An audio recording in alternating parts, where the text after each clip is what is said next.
बड़ी बहू, अरे ओ बड़ी बहू, पता नहीं कहाँ मर गई है। माँ जी आपने बुलाया? तुझे नहीं बुलाया, बड़ी बहू को बुलाया है। जी राजू को तेज बुखार है, वो उसके पास बैठी है।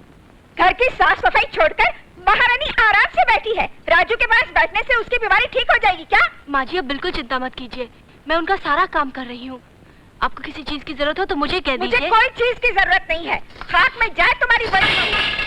ये सब्जी कौन काटेगा, घर की साफ सफाई कौन करेगा, खाना कौन पकाएगा? आप भी तो खाली बैठी है माँ जी। भाजी मैं ला कर देती हूँ, आप काट दीजिए, मैं पका दूंगी। क्या क्या सब्जी मुझसे कटवाएगी? सुन रहे हो क्या कह रही है तुम्हारी छोटी? मुझसे सब्जी कटवाने चली है। मैंने कुछ गलत तो नहीं कहा माँ जी। इस घर में 4 औरतें हैं, 2 नौकरानी की तरह काम करती रहती है और बची मछली बहू और आप, जो सुबह शाम हाथ पे हाथ धरे बेकार बैठी रहती है। ये घर सिर्फ मेरा या बड़ी भाभी का नहीं है, आपका भी तो है। क्या बोल रही है तू? बिल्कुल सही कह रही हूँ माँ जी। रात दिन मुंह चलाना ठीक नहीं, कभी कभी हाथ पाँव भी चला लेना चाहिए। सेहत ठीक रहती है, वरना शरीर जंग पकड़ लेगा। सुना आपने? छोटा मुंह और बड़ी बात। आप कुछ बोलते क्यों नहीं? मैं क्या बोलूं? किसी हकीम के घर आने की लगती है। क्या? हाँ, तुम्हारे सेहत का अच्छा इलाज बता गई। उससे पूछो मेरी अंधी आंखों का कोई इलाज है उसके पास? हे भगवान, ये कैसा पति मिला है मुझे?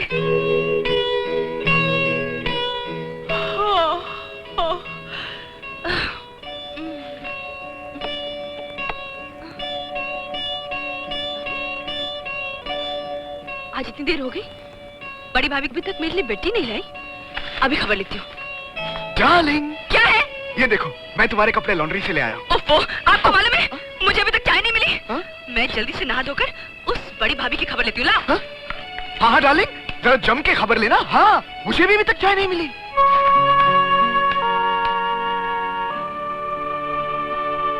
सुनिए। हाँ? देखिए ना, राजू का बुखार अब तक कम नहीं हो रहा है। आप शाम को आते वक्त डॉक्टर से दवाई लेते आइए।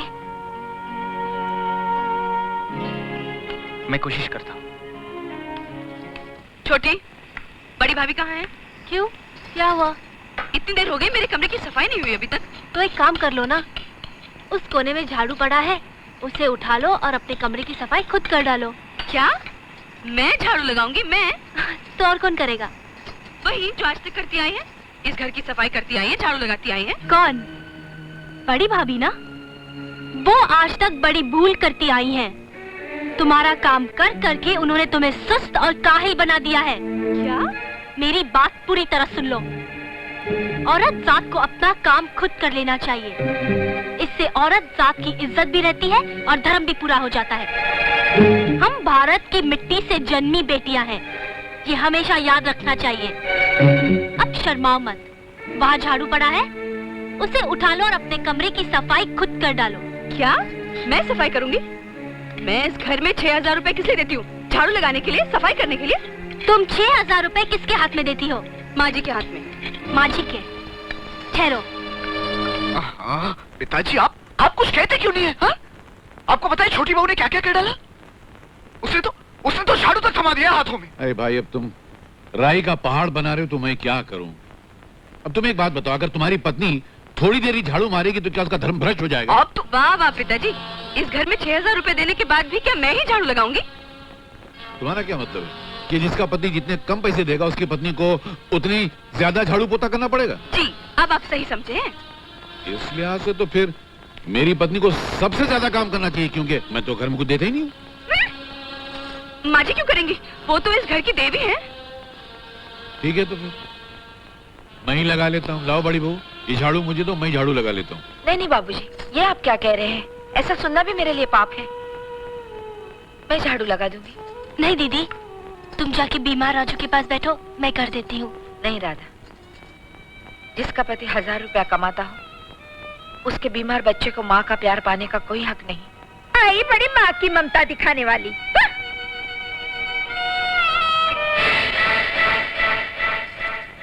राधा, राधा बेटी।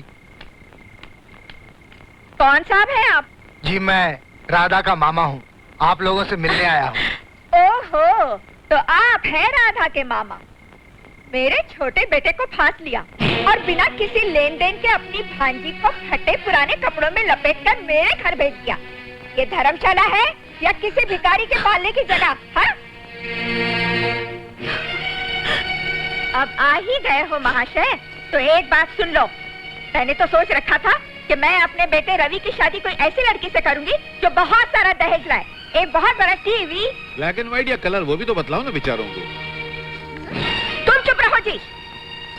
हाँ, और 1 लाख रुपए पूरे नगद। हाँ, 1 लाख रुपया तो सबसे ज्यादा जरूरी है। देखिए माशे, मेरी बीवी को इस उम्र में नए नए शौक पैदा हुए। उसे कलर टेलीविजन चाहिए, वीसीआर चाहिए, गहने चाहिए, नए नए कपड़े चाहिए, स्कर्ट चाहिए, ऊंची एड़ी वाला सैंडल चाहिए, किसी भी हालत में चाहिए, चाहे उसके लिए उसे अपने बेटे ही नीलाम करना क्यों न पड़ जाए। तुम बहुत बोल चुके, चुप रहो।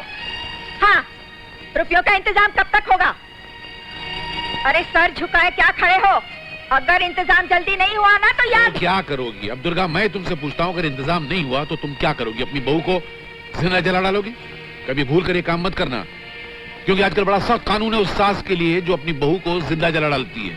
कम से कम 14 साल की कैद हो जाती है उसको, और अंदर तुम्हारी तानाशाही भी नहीं चलेगी। और सबसे बड़ी बात यह है कि तुम्हारी गालियां सुनने को, तुम्हारा जुल्म सहने को और तुम्हारी सेवा करने को तुम्हारी बड़ी बहू भी अंदर नहीं होगी। समझ गई?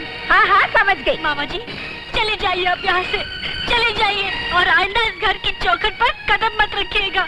चले जाइए मामा जी, चले जाइए। आज के बाद इस घर की दहलीज पर कदम भी नहीं रखूंगा। गरीब इंसान अपनी औलाद को ज़बानी प्यार और शब्दों की दौलत ही दे सकता है, क्योंकि दुनिया की दौलत तो उसकी हैसियत से बाहर होती है। बेटी, मैं ये अंगूठी लाया था तेरे लिए। जरा देखूं तो अंगूठी। इतनी हल्की अंगूठी? तुमने हमें अपनी तरह भिखारी समझ रखा है क्या? ले जाओ अपनी अंगूठी, और खबरदार जो ऐसी घटिया चीजें दोबारा हमारे घर ले आए। खड़े खड़े मेरा मुंह क्या देख रहे हो? निकल जाओ यहाँ से। बाबूजी,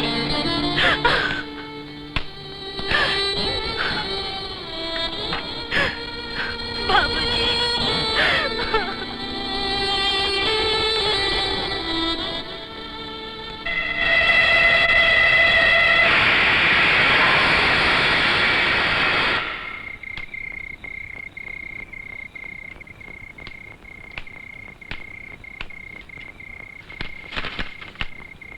अरे रवि बेटे तुम? अरे मामा जी आप, नमस्ते। नमस्ते।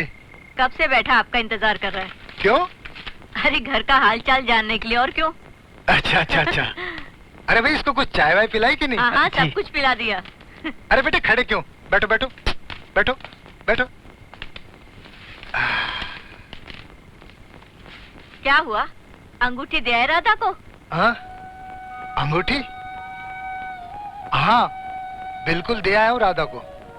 उसे अपने पास बैठा के अपने हाथों से अंगूठी पहना के आया हूँ मैं। राधा की सास ने कुछ खातिर वातिर की कि नहीं आपकी? हाँ हाँ, बहुत खातिर की। अरे भाई मजाक थोड़े ये, आखिर मैं समझी हूँ उनका। खातिर कैसे नहीं करते वो लोग। मामा जी, आप जब भी कभी दफ्तर के काम से शहर जाएंगे, आप हमारे घर पे ठहरेंगे। नहीं बेटे,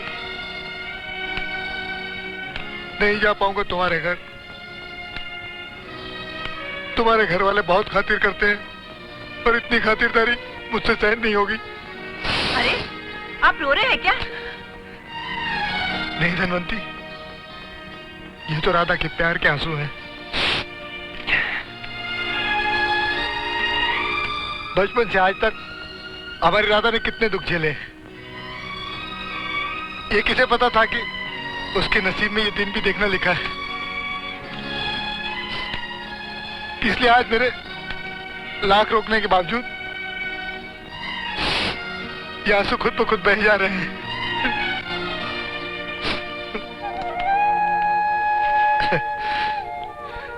तेरा काम कैसा चल रहा है? बहुत अच्छा जी, शुक्रिया।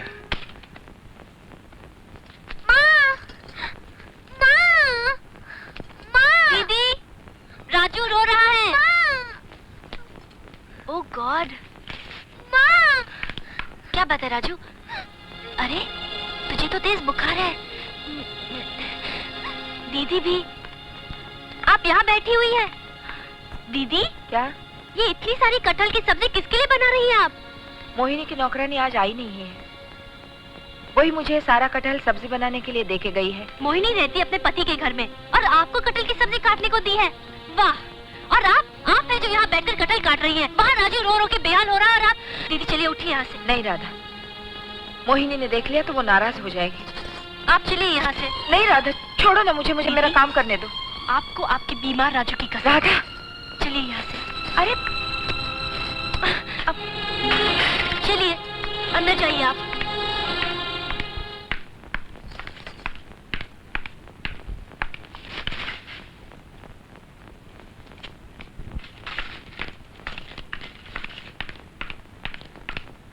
चुड़ैल, अरे ये कटहल वैसे की वैसी पड़ी है और ये महारानी गायब। अभी देखती हूँ।